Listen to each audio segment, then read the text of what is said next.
várias outras pessoas, e vamos falar sobre Lula descarta megacomícios. Por que será, né? O cara da marmita, agressão do bem, Bolsonaro virou Minas Gerais e muito mais, né? Bom, vamos começar aqui falando sobre algumas pesquisas, que a pesquisa em si não tem grande novidade aqui, mas parece que a coisa nos bastidores, aí, nas internas, a coisa tem mudado de figura. Já está cada vez mais claro que Bolsonaro está bem posicionado nisso daí, né? Então, segundo diz aqui o Diário do Poder, o agregado de pesquisas está mostrando que Bolsonaro virou no Sudeste. Isso é fundamental, porque a gente sabe, né, que o Sudeste é a grande incógnita. O Nordeste, o Lula ganha no Nordeste.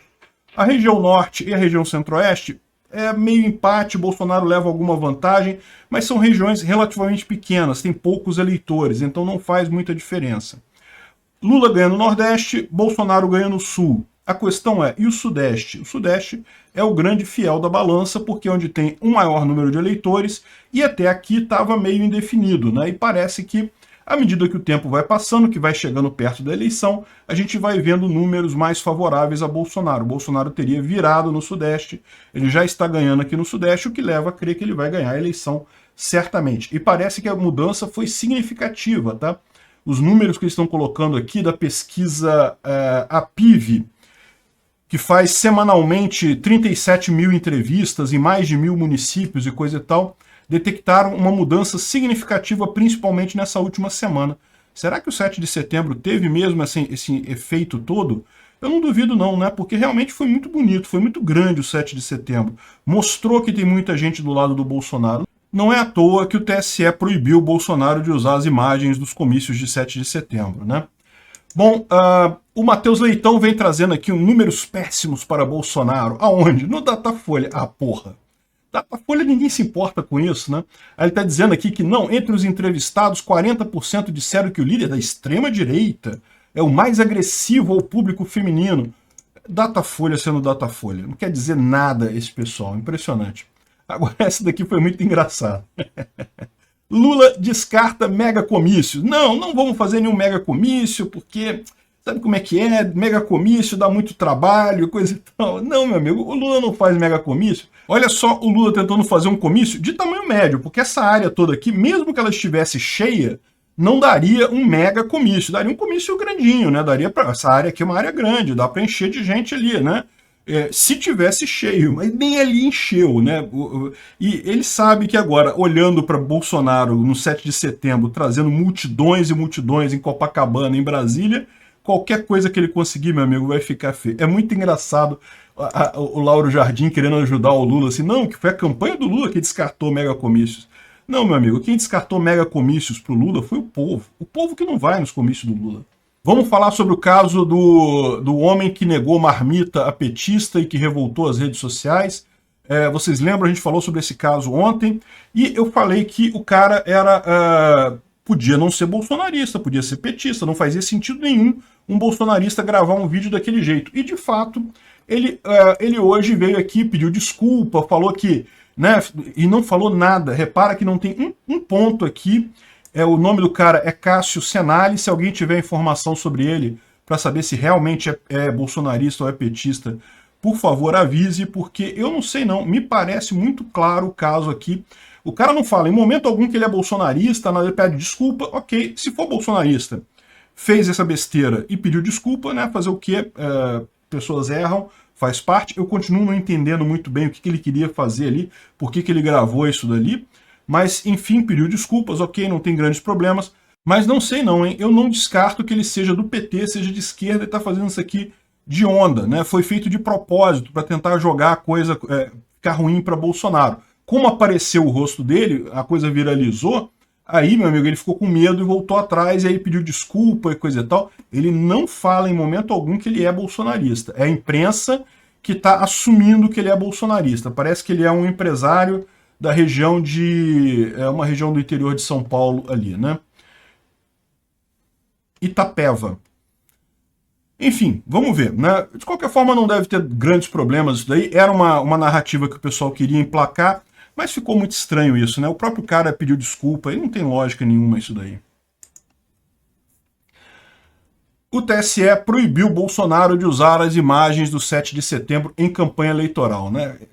Só mostra que realmente machucou. O pessoal ficou falando que não, 7 de setembro não muda nada, não tem nenhuma, não quer dizer nada.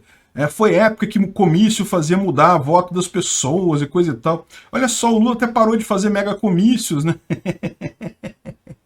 O problema deles é isso daqui, cara. Olha só Copacabana. Olha só, para quem não conhece Copacabana, tá vendo essas barracas aqui, ó?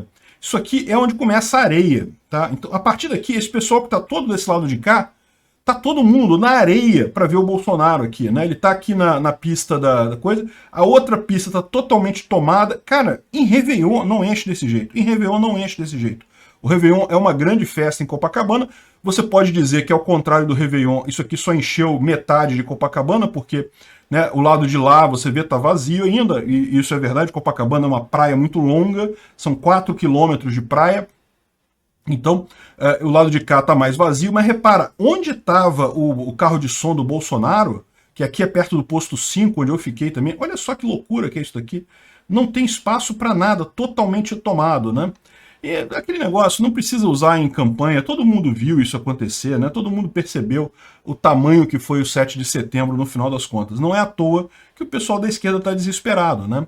E como cresce o desespero dos petistas, a gente começa a ver aquelas ações do ódio do bem, você sabe, né? O pessoal do PT, quando ele agride alguém, não tem nada demais, é tudo normal. É pela democracia, né? A gente agride pela democracia e coisa e tal. É o que esse pessoal costuma tentar engrupir as pessoas, né? Aqui no 7 de setembro, em Londres, lembra? Lá em Londres teve também manifestação, aliás, teve em várias cidades da Europa, teve manifestação pró-Bolsonaro no 7 de setembro. O pessoal fez festa mesmo, na Europa toda. Isso é uma coisa muito importante, porque é o que eu falo para vocês, os gringos só veem as notícias aqui do Brasil pela mídia brasileira. E aí a mídia brasileira totalmente pró-Lula, totalmente esquerdista, totalmente contra Bolsonaro, o pessoal acaba com uma imagem de que Bolsonaro não tem apoio nenhum no Brasil, o que não é verdade, ao contrário, ele está prestes a ser reeleito. E tendo essas manifestações lá na Europa, ajuda o pessoal a perceber que, olha só, não, tem gente apoiando o Bolsonaro sim, né? E aqui em Londres aconteceu um fato um pouco mais triste, que foi justamente, teve a manifestação brasileira e um rapaz foi lá com a bandeira do Lula. E tudo bem, ninguém falou nada com ele, ninguém criticou ele. A mulher pode ter falado alguma coisa com ele, mas, né, fisicamente não fez nada, e ele vai dar uma cotovelada nela. Vamos dar uma olhada aqui. Não, você vê que ele olhou para ela e, olha só, ele olhou e deu a cotovelada com intenção, não foi assim, alguma coisa sem querer, né, e coisa. E o pior é o seguinte, o guarda ainda foi lá falar com a mulher, né? Pô, que absurdo é esse, porra? Eu vou te falar um negócio. Aí o cara foi embora, foi lá, deu a cotovelada na mulher, de graça, e foi embora. Não foi só ele não, a gente falou ontem que o Lucas Moura assumiu o voto em Bolsonaro, criticou o comunismo e coisa e tal, e recebeu ofensas depois disso lá em Londres, né? Para você ver, o que acontece nesse caso? Os brasileiros que estão em Londres, que estão na Europa, uma grande parte deles é esquerdista, né? É o pessoal que critica o Brasil lá fora, sem estar aqui no Brasil, né? E daí estão criticando o cara porque ele se posicionou. Eu fico muito tranquilo com isso, primeiro porque o europeu não vota aqui. Eles vão ter uma surpresa quando verem a margem de vitória do Bolsonaro por aqui, que eu suspeito vai ser muito maior do que meramente ganhar no primeiro turno. Teve aqui no Brasil também, infelizmente, aqui, ó, os petistas agrediram um deputado bolsonarista em Londrina, né? Grupo lembra os camisas negras de Mussolini, que ficam com a cabeça raspada, né, skinhead. Atingiram, foi o deputado Felipe Barros, do PL do Paraná. Parece que estava ele, estava o filho dele, estava o pai dele, fazendo panfletagem, entregando santinho. E o pessoal veio agredindo e coisa e tal, dando soco, coisa e tal. É o que eu falo. É sinal de desespero da esquerda. A esquerda está desesperada, perceberam que vão perder a eleição. Estavam dormindo um sonho eterno do Datafolha. Ah, não, no Datafolha o Lula está ganhando no primeiro turno. Ah, o Datafolha está dizendo que é tão bom e coisa e tal.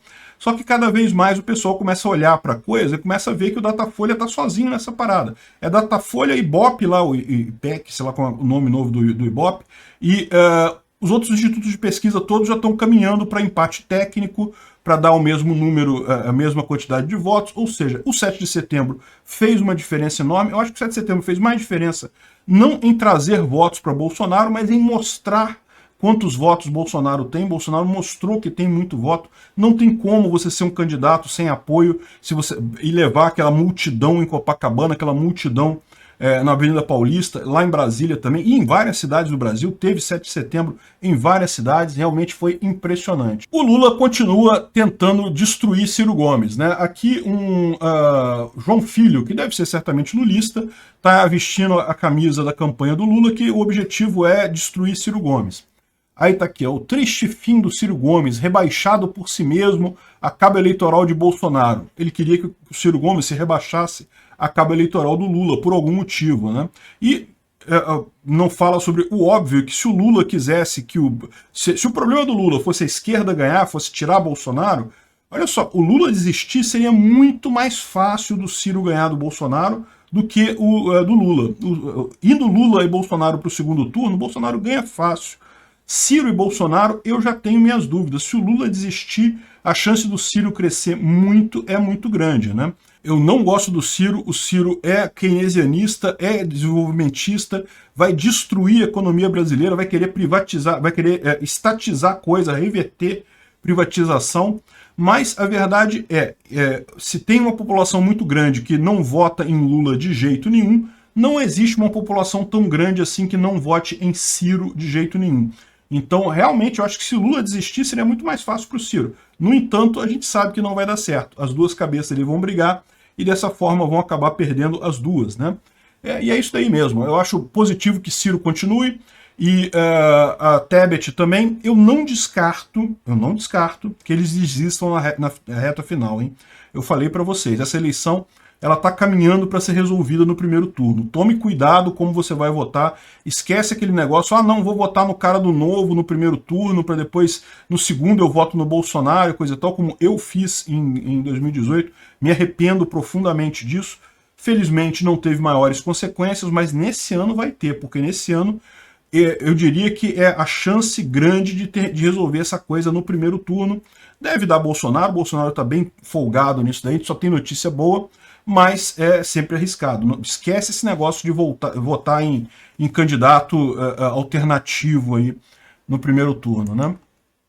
Bom, ontem acabou o Rock in Rio, não teve nenhuma novidade, apesar da produção do Rock in Rio ter proibido manifestações políticas, adivinha, um monte de artista de esquerda falou a favor do Lula, criticou Bolsonaro e coisa e tal, e ninguém tá nem aí, porque a gente sabe que, ok, o Rock in Rio tem aí o pessoal mais jovem, gosta e coisa e tal, mas é um festival que já teve seus dias de glória. Eu, sinceramente, desde que virou uma coisa muito política, eu parei de acompanhar o Rock in Rio e, sinceramente, não tenho muita vontade de voltar a frequentar lá não, né? E depois aquele negócio que eu falo, é uma minoria que, no final das contas, gosta dessas coisas, né? A Ivete Sangalo pediu mudança no dia da eleição, não sei o que lá, abalou o Rock in Rio com sua euforia. Para com isso. Ivete Sangalo, olha só, Ivete Sangalo nem canta rock. Aonde que vira o rock nisso daí? É o que eu falo, né? Enfim, o Lula tá apostando nas traições para ganhar do Bolsonaro no primeiro turno. Lula, tu tá fudido, Lula. Ele tá querendo dizer aqui o quê, né? Que você tem muito candidato a deputado federal, a deputado estadual, e ele acha que alguns desses deputados vão apoiar o Lula, e não vão, mesmo sendo do partido do Bolsonaro, vão apoiar o Lula e coisa e tal. E eu não descarto que no Nordeste você tenha alguns casos desse, mas esse é um ponto que Lula vem batendo desde o primeiro dia da campanha, desde lá de trás. Eu falei para vocês, aquelas pesquisas Datafolha dando Lula já ganhando com certeza no início, né? O objetivo era justamente esse, era atrair pessoas do PL e do PP para a campanha do Lula. Não funcionou no final das contas, o PL, PP, republicanos fecharam a questão no Bolsonaro. O Bolsonaro está com a base de apoio enorme no Congresso, deve eleger muito deputado estadual e federal também.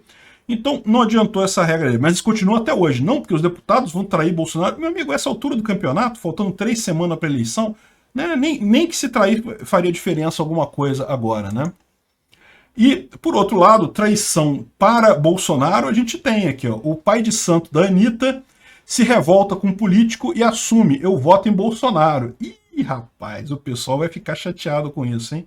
Por um monte de motivos. O pessoal adora criticar, dizer que Bolsonaro é intolerante com religiões de matriz africana e coisa e tal. E eu nunca vi Bolsonaro criticando particularmente pai de santo, né, candomblé, coisa e tal. Então, de fato, não tem nada a ver esse tipo de coisa, mas a esquerda adora dizer isso. Nem no candomblé, meu amigo, até no candomblé Bolsonaro tá ganhando. Eu vou te falar um negócio, esse pessoal tá ferrado. E a coluna do Estadão aqui, Mariana Carneiro, ela fala que, olha só, nas últimas pesquisas, o Bolsonaro tem levado vantagem na hora de atrair o último grupo de eleitores indecisos ainda no Brasil. Né? A gente já falou sobre isso. O pessoal que vota em Bolsonaro vai votar em Bolsonaro. O pessoal que vota no Lula vai votar no Lula, não tem jeito. Agora, tem um grupo de eleitores ainda indecisos que é principalmente mulheres de baixa renda. Esse é o último grupo que ainda não tem uma decisão muito forte, não parou para pensar ainda. E, segundo eles estão dizendo aqui, mesmo no Datafolha, fica claro que Bolsonaro tem avançado nesse público. O Lula não consegue avançar, né? E o motivo é óbvio, é a questão dos evangélicos, né? Evidentemente, eles terminam aqui dando uma patada no Bolsonaro, eles têm que fazer isso, né? Eles falam assim, não, para Felipe Nunes, Bolsonaro bateu no teto com a estratégia focada em nichos, como os evangélicos, e não tem jeito, não consegue subir mais e coisa e tal. Lorota isso, tem muito mais coisa para o Bolsonaro melhorar nisso daí. O próprio uso da Michelle Bolsonaro mostra um interesse nesse público e ela tem tido sucesso com isso. A Michelle é alguém que suaviza a imagem do Bolsonaro, que atrai mulheres nesse caso, né? Então, o próprio pessoal aqui está vendo mais uma preocupação nisso. Mesmo no Datafolha, Bolsonaro está avançando entre os indecisos. O Ciro Nogueira está falando aqui que viraram Minas Gerais, ou seja, pelas pesquisas internas que eles têm, Minas Gerais, Bolsonaro já está na frente do Lula. Eu estou começando a achar que, de fato, o 7 de setembro fez diferença, hein? Aquilo que eu falei, eu acho que o 7 de setembro faria mais diferença de mostrar o quanto o Bolsonaro tem de voto do que de efetivamente mudar o voto das pessoas, mas talvez eu esteja errado, talvez realmente tenha mudado muito o voto. O fato do pessoal, é aquilo que a gente viu, até um cara da esquerda falando aqui, né? O cara da esquerda, o Trauma, lá, ele falando que não, eleição, ninguém gosta de apostar no perdedor na eleição, a eleição, os votos vêm da expectativa de ganhar a eleição. E, nesse ponto, de fato, o Bolsonaro deu um show no dia 7 de setembro, porque mostrou que tem muito voto, deve ter virado muita gente aí, muita gente que estava sem jeito de declarar apoio a Bolsonaro, muita gente que ainda estava com aquela ideia de que, não, Lula já ganhou, não vou nem entrar nisso daí, porque Lula já ganhou, coisa e tal, percebeu que, olha, tem uma chance de evitar que o Lula ganhe, é só votar no Bolsonaro, né? E Minas Gerais, lembra, tem aquela fama de que sempre, em todas as eleições do Brasil, quem ganhou em Minas ganhou no Brasil, né? São Paulo é o maior colégio eleitoral, mas São Paulo, como é muito ligado ao PSDB, já teve gente do PSDB que ganhou em São Paulo e não ganhou a eleição nacional. Minas Gerais não. Minas Gerais, quem ganha em Minas, ganha no Brasil. É realmente impressionante e Bolsonaro já está na frente em Minas. Muito bom isso, né? O Ciro Nogueira também apontou o desespero do PT, né, justamente falando, olha só, o pessoal já tá reclamando, não sei o que lá, já estão no desespero porque já perceberam que estão perdendo o voto mesmo, né? Apita o juiz, apita o jogo, juiz, termina, acabou, na beira do gramado o desespero do PT, pedindo o fim da partida antes da hora. Tem um vídeo aqui, olha só, esse aqui é lá de 7 de setembro, e tem um outro vídeo que ele mostra, que eu mostrei ontem também, lá no Twitter, né, do Lula falando sobre, não, que eleição não resolve tudo, que também tem que ver esse vídeo aqui do Lula dizendo, esse vídeo foi gravado ontem, tá? Foi gravado ontem pelo Lula. Olha só o que o Lula fala. Estamos vendo a briga que está acontecendo no Chile, e aqui no Brasil nós vamos ter que levantar a cabeça e lutar, porque não é possível que um país do tamanho do Brasil tenha o desprazer de ter no governo um miliciano, sabe, responsável direto pela violência contra o povo pobre, responsáveis pela morte da Marielle, responsável pelo impeachment da Dilma, responsável por mentirem a meu respeito, e eu acho que vocês podem ficar certos que nós estaremos juntos nessa luta. Tá batendo desespero entre os caras, hein? Vou te falar um negócio.